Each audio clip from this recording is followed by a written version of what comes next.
स्वागत आहे तुमचं शिक्षक भरती गाईड या आपल्या यूट्यूब चॅनलवरती। अहिल्यानगर जिल्ह्यातून एक अत्यंत हृदयद्रावक आणि सुन्न करणारी बातमी समोर आली आहे। कडाक्याच्या उन्हाचा तडाखा आता जीवघेणा ठरू लागला असून पारनेर तालुक्यातील एका कर्तव्यदक्ष शिक्षिकेचा उष्माघातामुळे मृत्यू झाला आहे। शाळेतून घरी परतताना काय घडलं, एका क्षणात सर्व कसं संपलं, पाहूया या विशेष बातमीमध्ये। अहिल्यानगर जिल्ह्यातील पारनेर तालुक्यात असलेल्या पिंपळगाव रोठा येथील ही घटना आहे।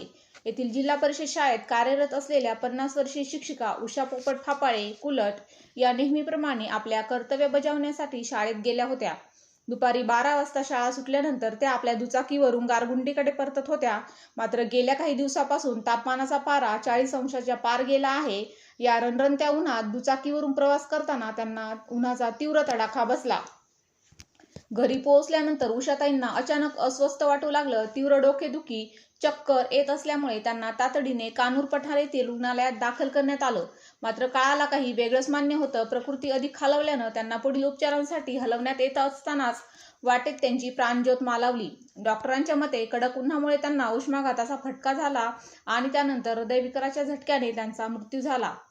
उषा फापाळे यांच्या निधनाने पिंपळगाव रोठा आणि गारगुंडी परिसरात मोठी शोककळा पसरली आहे। एक आदर्श शिक्षिका, प्रेमळ स्वभाव आणि विद्यार्थ्यांप्रती असलेली त्यांची निष्ठा यामुळे संपूर्ण गाव हळहळत आहे। शिक्षण क्षेत्रातील ही कधीही भरून न येणारी हानी आहे। मित्रांनो, ही घटना आपल्या सर्वांसाठी एक धोक्याची घंटा आहे। सध्या उन्हाचा तडाखा खूप वाढला आहे, त्यामुळे दुपारी 12 ते 4 या वेळेस शक्यतो बाहेर पडणे टाळा।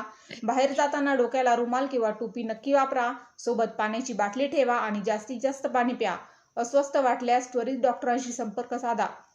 उषा फापाळे मॅडम यांच्या पवित्र स्मृतीस आमची भावपूर्ण श्रद्धांजली। अशाच महत्त्वाच्या बातम्यांसाठी, शिक्षक भरतीच्या मार्गदर्शनासाठी आपल्या चॅनलला सबस्क्राईब करा आणि सुरक्षित रहा। धन्यवाद।